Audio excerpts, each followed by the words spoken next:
My parents spent all my money on my sister's lavish wedding, which I saved for my new house.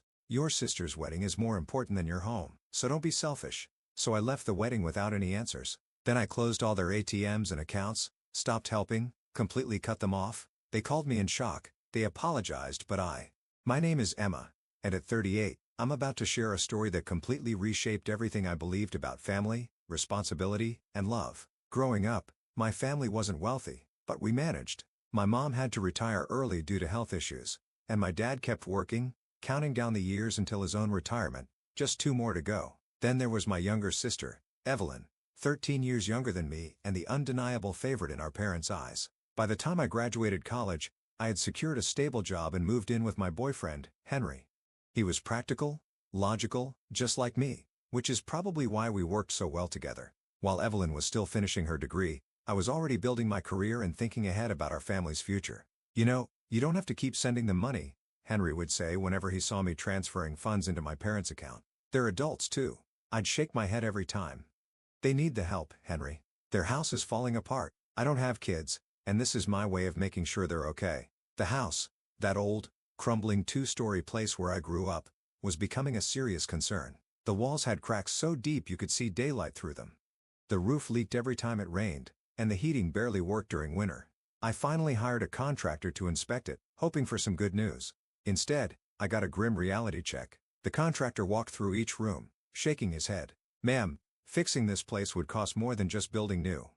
He pointed out the water damage, the weak foundation, the structural risks. You'd be throwing money away. That was the moment I made a decision that seemed completely logical at the time. I opened a joint savings account with my parents and came up with a plan. Save $210,000, combine it with whatever we could get from selling the old house, and buy them a safe, comfortable place for their retirement. Every month, I deposited a big chunk of my salary into that account. I watched the balance grow steadily, $60, $0, then $110,000 each milestone, bringing me closer to giving them the security they deserved. Henry and I lived modestly. No fancy vacations, no new cars. We even put off buying a house of our own. But I didn't mind. Family came first, right? Then, everything changed on a seemingly ordinary Friday evening. We were gathered for family dinner, the comforting aroma of Mom's pot roast filling the air. Outside, the rain drummed lightly against the windows.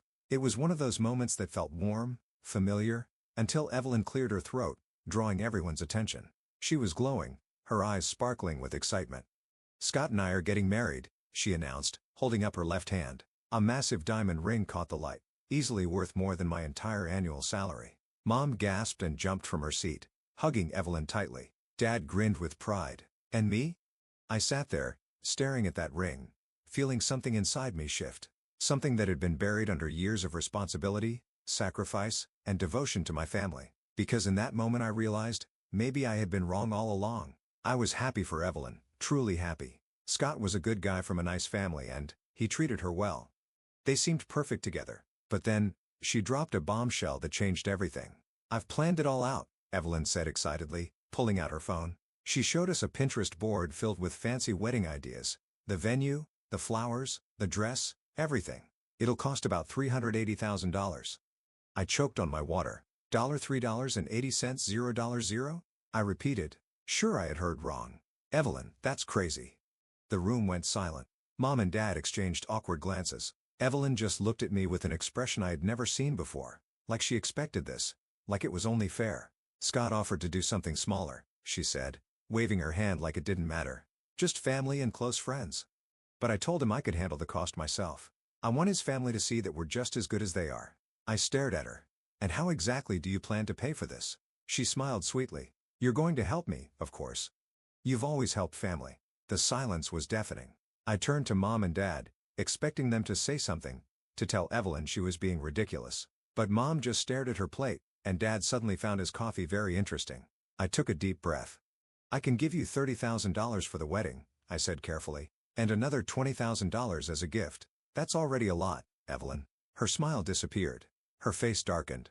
"That's not enough," she snapped. "Emma, you have way more than that. This is my one chance to have my dream wedding, to show Scott's family that I'm not some poor girl they can look down on." I turned to our parents, frustration and desperation creeping into my voice. "Mom, Dad, please tell her this is crazy. Tell her she doesn't need to prove anything to anyone." Mom hesitated, then sighed. Maybe Evelyn has a point, honey. We couldn't give her much growing up. She deserves to have her special day. It felt like a punch to my stomach. Evelyn smirked. You're just jealous. Jealous, I repeated, stunned. Jealous that I'm getting married first. Jealous that Scott's family has money. Jealous that I get to have the wedding you never could. I clenched my jaw. I could have a big wedding if I wanted to, Evelyn. But unlike you, and just like that, everything between us changed. I understand the value of money. When Henry and I get married, we'll have a small wedding and save our money for things that really matter, like having kids and building a future. Evelyn's face turned red with anger. She stood up and snapped, God, you're so full of yourself. Always acting like you know everything. You're just greedy and selfish. I grabbed my purse, my eyes burning with tears. I'm greedy, I shot back. I've been giving half my salary to help Mom and Dad, while you've been busy planning how to spend money that isn't even yours. I stormed out into the rain, hearing Mom call after me. But I didn't look back. I drove home in a daze trying to tell myself this was just a bad fight, that Evelyn would come to her senses once she calmed down. But I was wrong. 3 weeks after that awful dinner, I was at my desk during lunch break, going over my budget. Henry and I had dinner plans after work, and I wanted to make sure I had enough set aside after making my usual deposit into my parents' account. I logged into my online banking, clicked on the joint account and felt my heart stop. The balance was $1. My hand shook as I clicked on the transaction history. There it was. A single withdrawal of $160,000 made just 4 days ago. I left work without even explaining to my boss. I could barely think as I drove to my parents' house. My fingers gripped the steering wheel so tightly my knuckles turned white. There had to be another explanation. Something other than what I feared. When I pulled into the driveway, both of their cars were there. I didn't bother knocking. I used my old key and pushed the door open. They were in the kitchen. Where's the money? I demanded, my voice shaking. Mom flinched. Dad wouldn't look at me. What happened to the $160,000 in the account? Mom's eyes stayed on the floor. Dad stared at his coffee cup, just like at dinner 3 weeks ago. We don't know what you're talking about, honey, Mom said softly. Don't lie to me, I shouted, pulling out my phone. The money was taken 4 days ago. All of it. If you didn't do it, then I'm calling the police. Mom gasped and reached for my phone. No, she said quickly. Don't call the police. I took it, Mom admitted, her voice barely above a whisper. Evelyn needed it for the wedding. She's marrying into a good family. We couldn't let her have a small wedding. What would they think? I let out a short, bitter laugh. What would they think? They'd think she's marrying their son because she loves him, not because she's trying to impress them with my money. Mom reached out trying to calm me down. It's going to be fine. Evelyn promised she'll help us buy a new house after the wedding. Once she's married to Scott, they'll have plenty of money. She already said she'll send us money every month. I stared at her, shocked. Are you even listening to yourselves? We had $160,000 saved for a new house. We only needed $60,000 more, and you could have finally moved out of this place before it collapses. Instead, you gave it all away for a party. A one-day event. It's not just a party, Dad argued. It's an investment in Evelyn's future. You don't understand. Once she's married to Scott, I looked around the kitchen, taking in the cracked walls, the sagging ceiling, the water stains in the corners, all things that could have been fixed. But now, they would never be fixed because my parents chose a fantasy over reality. You know what? I said, suddenly feeling exhausted. You're right, I don't understand. And, I don't want to understand. You made your choice. Now you can live with it. That night, I barely slept. Henry held me while I cried.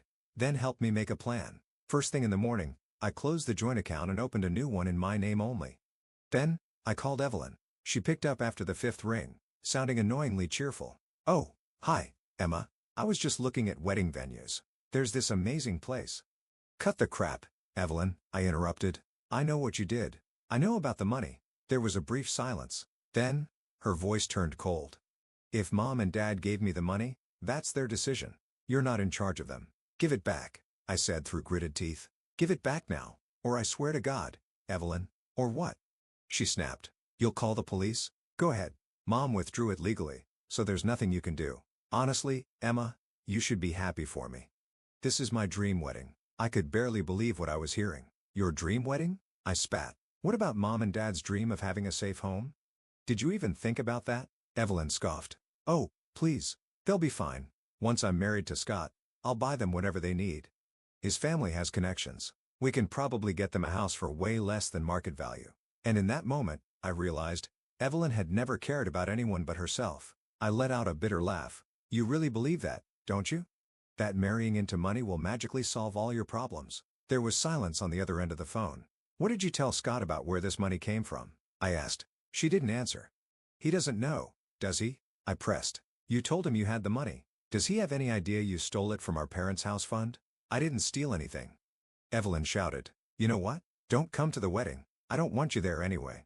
You'd probably just try to ruin it with your jealousy and your I'm better than everyone attitude. Her words were full of hate, but I barely reacted. I thought about everything I had done for her. The college textbooks I bought, the rent I helped her pay when she was between jobs, all the little things she had clearly forgotten. You know what the difference is between us, Evelyn? I said quietly. I don't need a $380,000 wedding to prove my worth. And when I get married, I'll be able to look my husband in the eye knowing I never lied to him about money. She scoffed. Whatever. I have a meeting with the florist. Don't call me again. Then she hung up. I sat there for a long time, staring at my phone. My mind kept going back to all the times I defended Evelyn to Henry when he said she was spoiled. All the times I made excuses for her, thinking she was just young and would grow out of it. Henry found me sitting there when he came home from work. Did you talk to her? He asked gently. I nodded. She spent it all. Deposits and bookings that can't be refunded. And, your parents? They still believe she'll take care of them after the wedding, I said, laughing dryly. But it wasn't really a laugh. It was closer to a sob. They really think she'll buy them a house once she's married to Scott. Henry sat next to me. What do you want to do? Nothing, I said, surprising myself with how calm I felt. There's nothing to do. They made their choice. All three of them. Now, they get to live with it. In the months after that fight, I focused on my own life. I threw myself into work and into planning a future with Henry. We found a small but beautiful house we loved and started saving for a down payment. I heard about Evelyn's wedding plans from Aunt Madison, Mom's sister, who still talked to both sides of our now broken family. You wouldn't believe how over the top this wedding is, Aunt Madison told me over coffee one afternoon. The dress alone cost $40,000. She's having doves released during the ceremony. And the cake? 5 tiers, covered in real gold leaf. I just shook my head, unable to say a word. 1 week before Evelyn's wedding, I realized I felt nothing anymore. I got an unexpected visitor at work, Scott, my soon-to-be brother-in-law. He stood by my desk, looking uncomfortable in his expensive suit. Can we talk? He asked hesitantly. I just found out about the money, where it really came from. My heart skipped a beat. My parents' accountant was helping us review our finances before the wedding, he explained. He noticed some big deposits in Evelyn's account and asked where they came from. She broke down and told me everything. I leaned back in my chair, waiting. I had no idea, he admitted, shaking his head. She told me she had been saving for years for her dream wedding. I offered to have a smaller celebration, but she insisted she could afford it. If I had known she took your parents' house money, his voice trailed off. As he left my office, I felt a mix of emotions I couldn't quite understand. A part of me wanted to warn him about what he was getting into, that Evelyn had been spoiled and selfish since childhood. But another part of me knew that he had to make his own choices. The day of Evelyn's wedding arrived. It was a perfect sunny Monday in July. I didn't go, but later, I saw the pictures on social media. The release of white doves, the horse-drawn carriage, the champagne fountain, the fireworks display. Everything was exactly as Evelyn had dreamed, paid for with money that should have given our parents a safe home. That night, I lay awake, thinking about my parents, sitting at that lavish wedding, surrounded by wealth and luxury, knowing they would go home to a house that was literally falling apart. 7 months after the wedding, my phone rang. It was my parents' number. I almost didn't answer, but something made me pick up. Emma, Mom's voice was small, tired. Everything's bad here, the house, it's getting worse. I stayed silent, waiting. A pipe burst in the upstairs bathroom last week. We can't afford to fix it properly. Your father had to shut off the water to that whole floor. I clenched my jaw. We tried calling Evelyn, she continued. She promised she'd help us after the wedding, but now she says they're having money problems. Something about Scott's family's business having a bad quarter. I took a deep breath. What do you want from me, Mom? Asked, keeping my voice calm. She hesitated. Then, in a small, broken voice, she said, we made a mistake. We know that now. She sighed shakily. A piece of plaster fell on your father's head. He had to get 2 stitches. The doctor said we were lucky it wasn't worse. I closed my eyes, remembering the contractor's warnings from 3 years ago. Have you tried calling Evelyn again? I asked. Mom let out a bitter laugh. She and Scott are barely speaking. They came back from their honeymoon fighting about money. Apparently, she maxed out their joint credit cards in the Maldives. I blinked. What? Scott's parents got involved, Mom continued. And, well, it's not good. I took a deep breath. I'm sorry to hear that, I said. And, to my surprise, I actually meant it. I really meant it. Not because I felt sorry for Evelyn, but because our parents had given up their future for her fairy tale, and now, even that was falling apart. Could you maybe help us? Mom's voice cracked. Just with a pipe?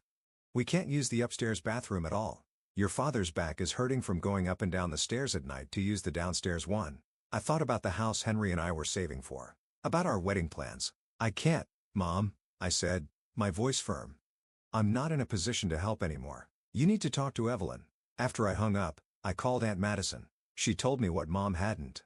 Evelyn and Scott were living in a luxury apartment, a wedding gift from his parents. But their marriage was already falling apart. Scott had found out that Evelyn had taken out several personal loans to cover more wedding expenses, on top of the money she had stolen from our parents. Meanwhile, Dad was still working even though he should have retired, and Mom had started looking for part-time work. The entire upper floor of their house had been closed off due to water damage and mold. Your father's too proud to ask for help, Aunt Madison told me. But, Emma, that house is becoming dangerous. The water damage is spreading. They either fix it or move out, but they can't afford either. I remembered standing in that house 3 years ago, making plans with the contractors to help my parents move somewhere safe. If only they had waited. If only they had trusted me instead of believing Evelyn's empty promises. That evening, Henry found me sitting in our home office, looking at old pictures of my parents' house before all of this happened. You're thinking about helping them, aren't you? He asked. No, I said firmly. I can't. Even if I wanted to. We need our savings for a home. I won't set myself on fire to keep them warm, I added, my voice steady, especially after what they did. Henry watched me for a moment. But it's killing you to see them suffer, he said softly. I turned to him, tears in my eyes. Of course, it is. They're my parents. But they chose this. They chose Evelyn's one-day fantasy over their own future. They chose to believe her lies instead of accepting my real help. And now they have to live with those choices. That night, I dreamed about the old house. In my dream, I was a child again, sitting in my bedroom, listening to the rain tapping against the window. But when I looked up, the ceiling was cracking. Water was dripping down. And no matter how many buckets I put out, it just kept coming. I couldn't catch all the drops. 3 years after Evelyn's wedding, Aunt Madison called me at work. Her voice was tense. Evelyn and Scott are getting divorced, she said without any small talk. I felt a dull sense of inevitability. She's moving back in with your parents, Aunt Madison continued. The final straw was when Scott found out she had been hiding mail, credit card bills, overdue notices. She had been secretly using their joint credit cards for months, even after he cut her off. His parents got involved, and well, the prenup is being enforced. So, she gets nothing. Less than nothing, Aunt Madison corrected. She's got $60,000 in personal debt from the wedding loans plus all the credit card debt she racked up trying to keep up appearances. Scott's family is done with her. They want nothing to do with her anymore. I thought about that $380,000 wedding. The doves, the gold leaf cake, the fireworks. All that money. My money. My parents' future burned up in smoke for a marriage that barely lasted 3 years. I closed my eyes, remembering what the contractor told me 4 years ago. If we had stuck to the original plan, my parents would be in a new house right now. Instead, they were in their 60s, working themselves to exhaustion, still living in half a condemned house, and now taking in their unemployed, broke daughter. That evening, I drove past my parents' house. I didn't stop. I just looked. Evelyn's luxury car, the one she clearly couldn't afford anymore, was already parked in the driveway. Through the windows, I saw the lights on, shadows moving inside. Evelyn was back in our childhood home, but not in the way any of us had imagined. The next day, I ran into Evelyn at the grocery store where Mom worked. She looked different. The designer clothes and perfect nails were gone. Now, she wore faded jeans, and her nails were chipped. She saw me, but instead of saying anything, she turned away, pushing her cart down another aisle. Today, I'm getting married. As I stand in front of the mirror, adjusting my simple white dress, nothing like Evelyn's $40,000 designer gown, I think about how different our paths have been. Henry and I are having a courthouse wedding with only Aunt Madison and his immediate family there. Afterward, we'll have dinner at our favorite restaurant. The entire wedding will cost less than what Evelyn spent on her flowers alone. Are you sure you don't want to invite them? Henry asked me last night, meaning my parents and Evelyn. I shook my head. They made their choice 4 years ago. I looked him in the eye and smiled. Now, I'm making mine? The update from Aunt Madison was not good. The house was officially condemned last month. My parents had to move into a small 3-bedroom apartment with Evelyn, using what little savings they had left for the security deposit. Mom still works at the grocery store. Dad finally had to retire. His health wouldn't let him keep going. And Evelyn? She's working as a waitress, trying to pay off her huge debt. Your mother asks about you, Aunt Madison told me recently. She keeps the announcement of your courthouse wedding on her nightstand. I had sent the announcement through Aunt Madison, not directly to them. It wasn't an invitation, just a notice that I was getting married. Mom had tried to call after she got it, but I let it go to voicemail. Some bridges, once burned, can't be rebuilt. They understand now, Aunt Madison said. They know they made a terrible mistake. Your father says it's the biggest regret of his life, choosing one daughter's fantasy over the other daughter's reality. But understanding doesn't change anything. It doesn't bring back the $160,000 they gave away. It doesn't fix their condemned house. It doesn't erase the fact that they betrayed my trust in the worst possible way. Evelyn is still living with them, working double shifts just to make minimum payments on her wedding debt. The luxury apartment? Gone. The designer clothes? Gone. The expensive car? Gone. Sometimes, she posts on social media about learning life lessons and the true meaning of family, but I've muted her accounts. Her words feel empty after everything that happened. Yesterday, a package arrived for my parents. A wedding gift. I almost sent it back without opening it. But curiosity got the better of me. Inside was Mom's old pearl necklace, the only valuable thing she had left. With it was a note. We should have trusted you. We should have seen who you really were. The responsible one. The caring one. The one who tried to give us a real future. Not just a one-day dream. We're so sorry. We love you. I closed the box. Maybe one day, I'll wear the necklace. But not today. Today, I'm wearing this simple silver pendant Henry gave me on our first anniversary. It's not expensive. It's not flashy. But it's real. Like our love. Like our plans. Like our future. After the ceremony, Henry and I will go home. To the house we finally saved enough to buy. It's nothing fancy. A modest 3-bedroom in a quiet neighborhood. But it's ours. Built on careful planning and honest work. Not dreams and schemes. Ready? Henry asks, poking his head into the room. I take one last look in the mirror and smile. Yeah, I say. I'm ready. I take one last look in the mirror. My dress is simple. My makeup is light. My flowers were picked up from the local florist this morning. Nothing like Evelyn's over-the-top wedding. But I'm marrying a man I love, surrounded by people I trust. Starting a life based on reality, not fantasy. Ready? I say. And this time, I truly mean it. As we drive to the courthouse, I think about everything I've learned. I've learned that some people will take everything from you, if you let them. That parents can love their children too much, in all the wrong ways. That one bad choice can destroy decades of trust and hard work. But I've also learned about strength. My own strength. I've learned how to set boundaries. How to choose reality over fantasy. How to build a life on solid ground, not on shifting sand.